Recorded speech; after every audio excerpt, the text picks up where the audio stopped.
Doa mistik Sunan Kalijaga. Sunan Kalijaga menyusun beberapa doa dalam bahasa Jawa. Doa-doa yang disusun itu berupa kidung atau mantra. Di antara doa-doa dari Sunan yang amat terkenal adalah Kidung Rumekso ing Wengi, perlindungan di malam hari. Kidung ini juga dikenal sebagai mantra Weda. Sebagai doa penyembuhan, kidung ini disebut mantra karena jika kidung ini diucapkan dengan keyakinan yang tinggi akan menghasilkan kekuatan gaib berguna untuk perlindungan dan penyembuhan. Doa Rumekso ing Wengi perlu digarisbawahi bagi orang Jawa yang disebut doa mantra, yaitu suatu doa yang memiliki kekuatan gaib datangnya dari Allah Subhanahu wa Ta'ala. Contohnya ayat kursi dibaca untuk memohon pertolongan kepada Allah dari gangguan jin setan yang berniat buruk. Nabi Muhammad banyak mengajarkan doa atau mantra. Semua buku doa dan zikir pasti memuat mantra. Dari bangun tidur ke kamar kecil, berpakaian, makan, keluar rumah, bepergian, bekerja, hingga kembali pulang dan tidur, terus menerus diiringi doa. Ada sebuah hadis yang berasal dari Abu Hurairah dan diriwayatkan oleh Ibnu Majah. Pada waktu itu Abu Hurairah bertiduran karena merasakan sakit perutnya. Lalu Nabi meminta Abu Hurairah untuk bangkit dan berdoa. Bangkit dan berdoalah, karena sesungguhnya dalam doa terkandung kekuatan untuk penyembuhan. Ada dua hal yang perlu diperhatikan dalam doa, yaitu keyakinan dan bahasa doa itu sendiri. Yang baik tentu saja yang disertai keyakinan yang tinggi dalam berdoa dan mengerti makna doa yang diucapkan. Lah, bahasa Sunan Kalijaga itu Jawa, maka disusunlah doa mantra berbahasa Jawa. Loh, mengapa Sunan perlu menyusun mantra sendiri? Kan sudah ada di tuntunan doa dari Kanjeng Nabi Muhammad. Loh, kan sudah jelas bahwa doa itu akan lebih mudah dihayati dan diyakini bila bahasanya dimengerti dan dalam doa yang dipraktikkan secara sungguh-sungguh terkandung kerja. Berdoa artinya bekerja, bekerja artinya berdoa, kata ungkapan barat. Sunan Kalijaga adalah seorang pragmatis dalam arti pengetahuan yang dimiliki lebih terkait dengan urusan-urusan praktis dalam kehidupan sehari-hari. Contohnya, ya Kidung Rumekso ing Wengi ini. Setiap hari manusia tidur, khususnya di malam hari. Namun malam tetap merupakan sumber berbagai macam kejahatan, karena malam merupakan tempat berlindung yang baik bagi perbuatan jahat. Keselamatan di waktu malam sangat penting agar besoknya bisa melanjutkan kehidupan di bumi ini. Sunan menawarkan doa keselamatan di malam hari. Keselamatan merupakan bagian pokok dari misi agama, dan agama apa saja kurang memiliki makna bagi pemeluknya jika tak ada keselamatan yang bisa ditawarkan kepada pemeluknya. Sunan memeluk agama Islam. Agama yang bernuansa Arab ini ditransformasikan oleh Sunan kepada orang-orang Jawa. Islam yang terasa asing bagi orang Jawa diubah nuansanya menjadi agama yang bisa diterima di Jawa. Nah, keselamatan yang pertama ditawarkan oleh Sunan adalah keselamatan lahiriah. Ini merupakan keselamatan yang nyata, keselamatan yang real, keselamatan yang langsung bisa dirasakan manfaatnya oleh orang-orang yang memeluknya. Dengan berdoa diharapkan seorang dapat melindungi diri dari berbagai gangguan selama. Di dalam olah rasa itulah seseorang mampu menemui diri sejatinya. Ingsun sejati. Perlu diketahui bahwa aku sejati atau ingsun sejati atau diri sejati itu sama sekali berbeda dengan ego. Ego adalah aku yang dibungkus nafsu. Ego amat terikat oleh pengalaman indrawi. Karena itu sasaran ego adalah kepentingan diri sendiri, pemuas diri sendiri, orang lain itu nanti. Ingsun sejati. Ingsun sejati ada di dalam rasa. Wa fi sirri ana, di dalam sir ada aku. Kalimat ini saya petik dari sebuah hadis qudsi, ya di mana rasa itulah aku jika ego memecah belah kemanusiaan, langsung sejati menyatukannya. Jika ego memecah belah ingsun sejati menjadi serpihan-serpihan aku. Ingsun sejati memegang kendali semua jenis keegoan. Ego merupakan wujud iblis yang ada di dalam diri manusia. Jika ego dilatih akan dihasilkan pula kekuatan, tetapi itu kekuatan jahat. Kekuatan setan sifatnya hanya menjauhkan manusia dari kebenaran. Kekuatan justru untuk menyerang orang. Karena itu orang yang hanya menuruti egonya disebut orang jahat. Perbuatannya disebut perbuatan jahat. Perbuatan ini pula yang hendak disingkirkan oleh kidung ini. Bila kita telah menemukan diri sejati, kita akan diiringi menuju guru sejati atau Roh Kudus yang ada di dalam diri kita. Dia sebagai tali penghubung antara ingsun dan Tuhan, keyakinan yang kuat dari ingsun yang mampu membangkitkan daya dan kekuatan yang ada di dalam diri. Sarana untuk membangkitkan adalah mantra atau kidung suci. Kita sadar bahwa tiada daya dan kekuatan kecuali pada Allah Subhanahu wa Ta'ala. Daya dan kekuatan yang ada padanya itulah yang kita berdayakan dengan membaca kidung. Orang yang beriman menyadari bahwa daya kekuatan itu wujud dari uduni astajib lakum, mintalah kepadaku niscaya aku kabulkan permohonanmu. Jadi yang mengabulkan itu Allah, mantra hanya sarana, cuma alat. Daya yang timbul dari keyakinan dalam membaca mantra itu yang menyatukan antara aku sejati dengan guru sejati, samudra kekuasaan yaitu Allah sendiri. Menurut Sunan, doa rumekso ing wengi jika dibaca dalam air dan airnya dipakai mandi dapat digunakan sebagai sarana untuk segera mendapatkan jodoh. Jika dibaca 11 kali tengah malam akan membebaskan yang bersangkutan dari himpitan hutang. Jika didahului dengan puasa sehari semalam sambil dibaca tengah malam dengan mengelilingi pematang sawah ladang, maka tanamannya tak akan terserang hama dan penyakit. Juga bisa dibacakan pada nasi bekal prajurit yang bertempur agar memperoleh keunggulan dalam perang. Kita saat ini hidup di alam modern, kehidupan menjadi mekanistik sehingga rasanya menjadi manusia kolot kuno jika masih mengamalkan doa mantra.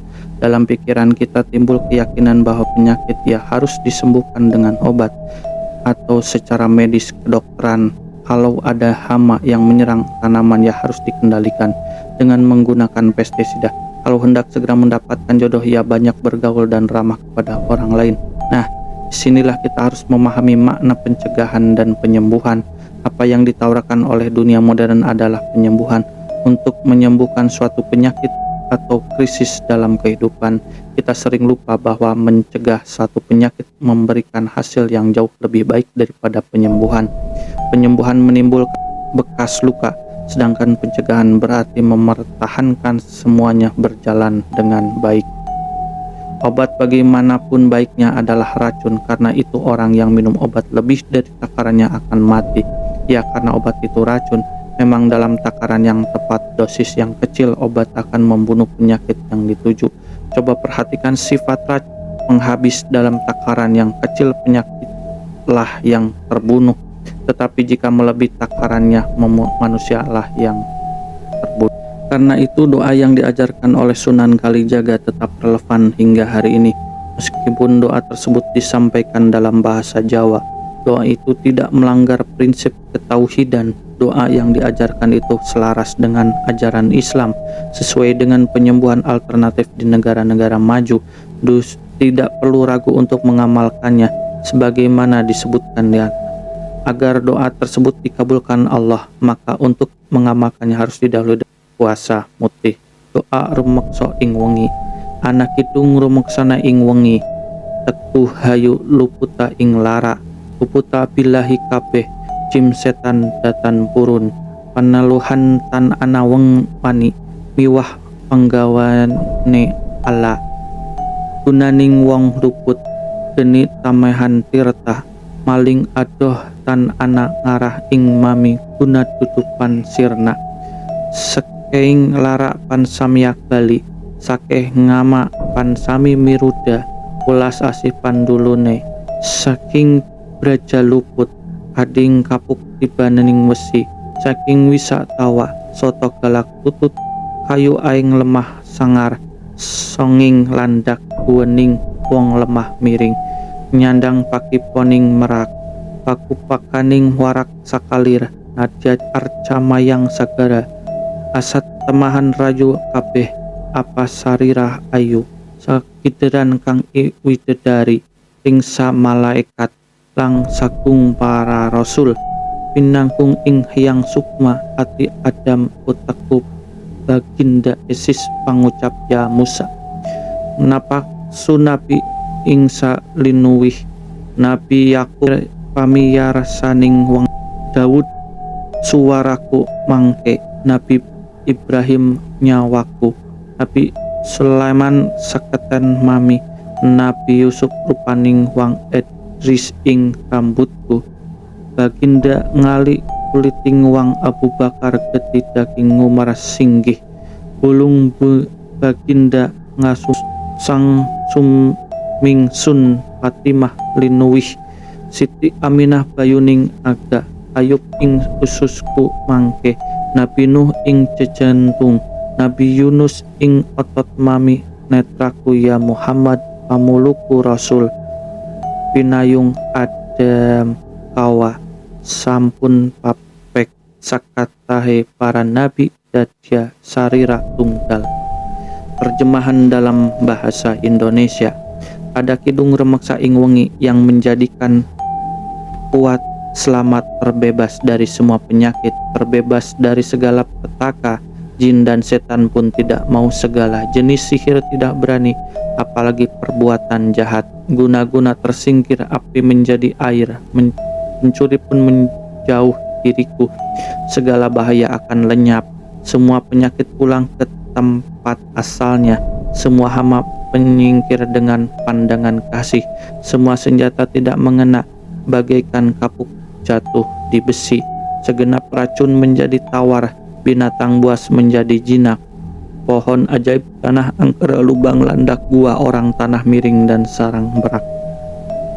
Pandangnya semua badak, meski batu dan laut mengering, pada akhirnya semua selamat, sebab badannya selamat dikelilingi oleh bidadari yang dijaga oleh malaikat dan semua rasul dalam lindungan Tuhan. Hatiku Adam dan otakku Nabi Sis, ucapanku ialah Nabi Musa, napasku Nabi Isa yang amat mulia, Nabi Yakub pendengaranku, nanti Nabi Daud menjadi suaraku, Nabi Ibrahim menjadi nyawaku, Nabi Sulaiman menjadi kesaktianku, Nabi Yusuf menjadi rupaku, Nabi Idris pada rambutku, Ali sebagai kulitku, Abu Bakar darahku dan Umar dagingku, sedangkan Utsman sebagai tulangku.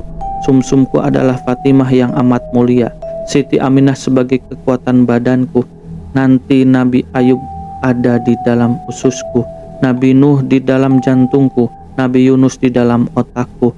Mataku ialah Nabi Muhammad, air mukaku Rasul dalam lindungan Adam dan Hawa. Maka lengkaplah semua rasul yang menjadi satu. Bila kita simak dengan seksama bait pertama kidung tersebut, kandungan tidak jauh berbeda dengan surat An-Nas dan Al-Falaq. Artinya adalah perlindungan, bukan hanya perlindungan dari kejahatan orang, melainkan juga perlindungan dari penyakit. Cobalah Anda baca kidung ini dengan penuh perhatian.